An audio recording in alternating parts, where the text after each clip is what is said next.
Jadavpur university पढ़ुआ गज मामला रे पोनत रे हुलो चमकावा घटन रे पुलिस और पिया मानमी को एरेस्ट कर कुआ नोआ मांग रे एरेस्ट या लेखा ताहे कना आरे गोटांग मेनखान जारुमा हिलो आरो पिया मानमी को एरेस्ट कर कुआ और नीत जतो कोते मानमी को एरेस्ट या लेखा हुए कना 12 गोटांग बड़ा तना कथा कना जहां Jadavpur university first year rain जहां पढ़ुआ ताहे कना स्वप्नदीप उनी उनिया गज घटन रे उनी सुसाइड लेदा से चेट हुए कना मादक द्रव्य मामला ताहे नित हाबी तेहो बांग बड़ाय नाम कना मेनखान नोआ घटन इदी काते राजआरी हुलो चमकाव कना पोनत हो हुलो चमकाव कना नोआ केस अड़ी जटिल हिजु कना नित हाबी ते जहां बड़ा नाम कना आरो पिया मानमी को एरेस्ट कर कोआ ओना मदरे किछु मारे स्टूडेंट हो मेना कर कोआ एनखान जहां लगा बड़ा नाम कना मेनखान नित हाबी तेहो बेस्टिक बांग स्पष्ट बांग बड़ा नाम कना जे चेट घटन हुई कना नोआ बाबते कोलकाता खन इनसला नित फोन करे जपड़ा मेना कदे অপরাধী যেরকম জানা যাচ্ছে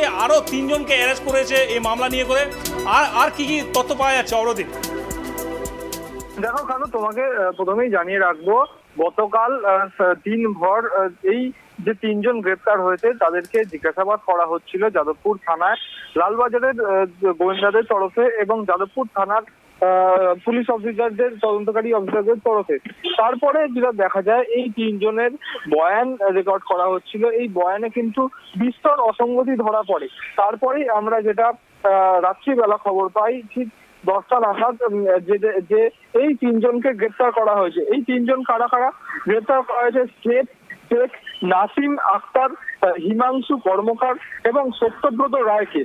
এর মধ্যে নাসিম যাদবপুরের প্রাক্তনী বলে জানা যাচ্ছে, তিনি রসায়নের পিজি পাস আউট এবং অন্যদিকে হিমাংশু পড়াশোনা করতো গণিত নিয়ে এবং যেটা জানা যাচ্ছে সেও প্রাক্তনী। সত্যব্রত রায়ের পড়াশোনা করছিল কম্পিউটার সায়েন্স নিয়ে, 4র্থ বর্ষের ছাত্র তিনি।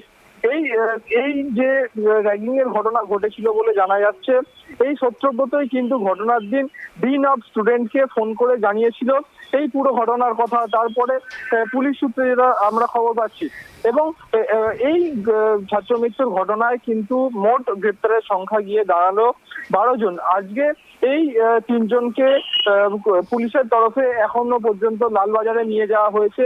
রাতেই কিন্তু তাদের মেডিকেল চেক আপ করিয়ে লালবাজারে নিয়ে যাওয়া হয়েছে এবং এখন কিন্তু লালবাজারের তরফে এই 3 জনকে আরো জিজ্ঞাসাবাদ পর্ব চালানো হচ্ছে এবং দুপুর বেলা এই 3 জনকে কিন্তু আলিপুর আদালতে পেশ করা হবে এবং এই 3 জনকে পুলিশ আধিকারিকরা নিজেদের হেফাজতে চেয়ে আদালতের কাছে আবেদন জানাবেন এবং তারপরে যদি এই 3 জনকে তারা পুলিশি হেফাজতে পান, তারপরে এই 3 জনের সঙ্গে আগে গ্রেপ্তার হওয়া 9 জনকে কিন্তু মুখোমুখি বসিয়ে একটি জিজ্ঞাসাবাদের পর্ব চালানো হবে বলেই আমরা পুলিশ সূত্র মারফত জানতে পারছি। এই যে 12 জনকে মুখোমুখি বসিয়ে জিজ্ঞাসাবাদের যে পর্ব চালানো হবে সেখান থেকে কি কি তথ্য প্রমাণ উঠে আসে, আরো কারা কারা যুক্ত ছিলেন। কারণ আমরা জানি গতকালকে জেরার মাধ্যমে মোট 6 জনের নাম কিন্তু উঠে এসেছিল, তার মধ্যে এই 3 জনকে গ্রেপ্তার করা হয়েছে।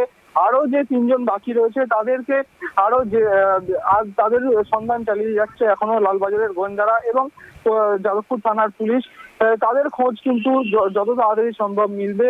এদেরকে মুখোমুখি জিজ্ঞাসাবাদ করেই কিন্তু তাদের সন্ধান মিলতে পারে বলে লালবাজার সূত্রে এবং যাদবপুর থানা সূত্রে আমরা খবর পাচ্ছি। কানু, ধন্যবাদ অপরাধী। जहाँ लगा बड़ा नाम करना आरो पिया स्टूडेंट को एरेस्ट कर को बड़ा नाम करना उनको तो मारे स्टूडेंट को ताहे करना मिट्टी दो मैथ्स डिपार्टमेंट ताहे करना मिट्टी दो केमिस्ट्री डिपार्टमेंट और मिट्टी दो कंप्यूटर साइंस डिपार्टमेंट स्टूडेंट ताहे करना और उनको पेहड़ और नवा कते को एरेस्ट कर को झतो कोते नीत लेखा हुए ना 12 गोटा उनका स्टूडेंट को एरेस्ट कर को ओना मुद्रे आड़ीगान मारे स्टूडेंट मेना को ओना मुद्रे किछु ना ओने जहां नीत को पढ़ा करना उनको स्टूडेंट हो मेना कर को आरो किछु उनका मेना कर को जहां खोज तलाश नीत चला कन गया। অ্যারেস্টের সংখ্যা হচ্ছে 12। আজকে 3 জন। ওদের ডিটেলসটা ওদেরকে জিজ্ঞাসাবাদ করার জন্য যাদবপুর থানাতে ডাকা হয়েছিল সকালে। তারপর ওদেরকে জিজ্ঞাসাবাদ করার পরে আমরা পেয়েছি যে ওদের ইনভলভমেন্ট আছে, সেই জন্য ওদেরকে অ্যারেস্ট করা হলো। ওটা ডিটেলস আমি বলছি। দেখুন, আমাদের ইনভেস্টিগেশন ইন্টারোগেশন এখনো চলছে, আমরা এখনো দেখছি পুরো ব্যাপারটা।